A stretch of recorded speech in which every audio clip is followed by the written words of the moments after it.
Nanabosho and the Cranberries, written by Joe and Matrine McClellan, illustrated by Lloyd Swampy.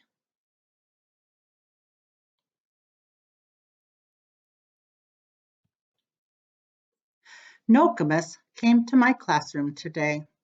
My teacher, Mr. Shuganush, invited her to tell a story to our class. Nokomis knows many stories about Nanabosho, who is the first teacher of the Ojibwe people.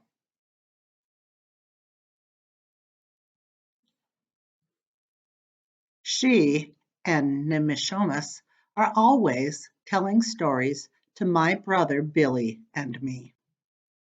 Winona, they always say, someday you will tell these stories to your grandchildren. Nokomis sat in the middle of our classroom, and we all gathered around her. I felt very proud. Children, she began, Mr. Shuganush has been telling me about what he is teaching you this month. I think I have a story that will help you with your science lesson on reflections. One day, long ago, Nanabosho walked through the woods by a lake. He was very hungry. He looked everywhere for something to eat. All he could find were some cranberries growing high on a bush next to the lake.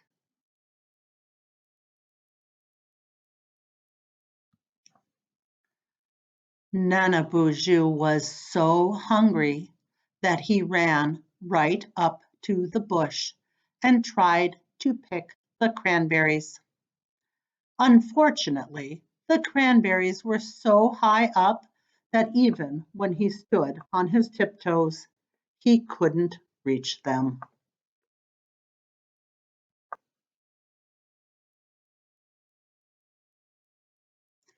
He tried jumping up to reach the cranberries.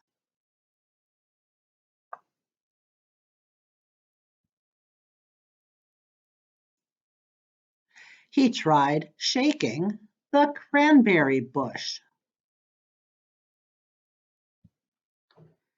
He tried knocking the cranberries off the bush with a big stick.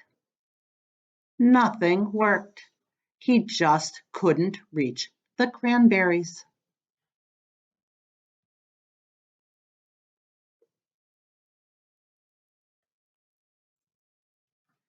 Nanabosho sat down to think of a new way to get the cranberries off of the bush.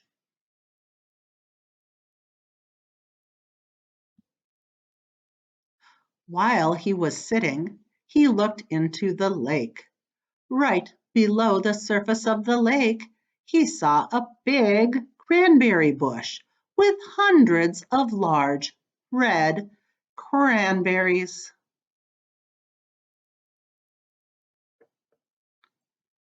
I'll get my cranberries now, he said, as he cupped his hands under a large clump of cranberries on the bush in the lake.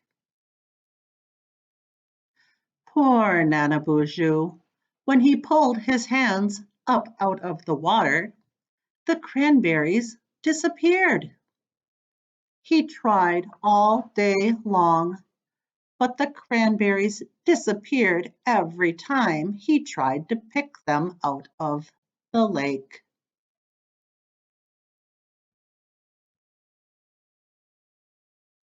When night came, a strange thing happened. The bush disappeared completely. Nanabosho stared into the lake all night. He just couldn't believe that the bush had disappeared. Finally, the sun rose and the bush reappeared in the lake.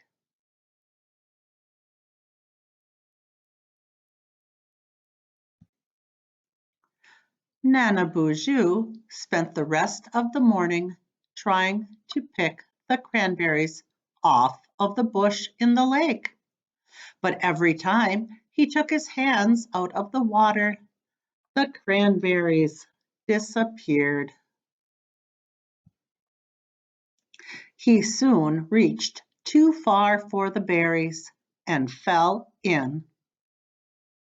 He bumped his nose on the bottom of the lake. When Nanabosho got out of the lake, he cried because his nose hurt. Hundreds of birds heard him crying and came to see what was the matter. They had a good laugh when Nanabosho told them what had happened. They sat in the cranberry bush and ate all of the cranberries while they listened to him.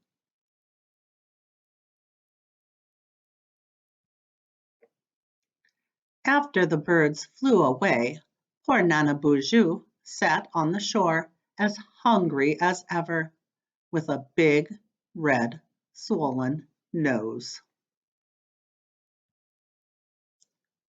When Nokomis finished telling the story, we all wanted her to tell us more stories.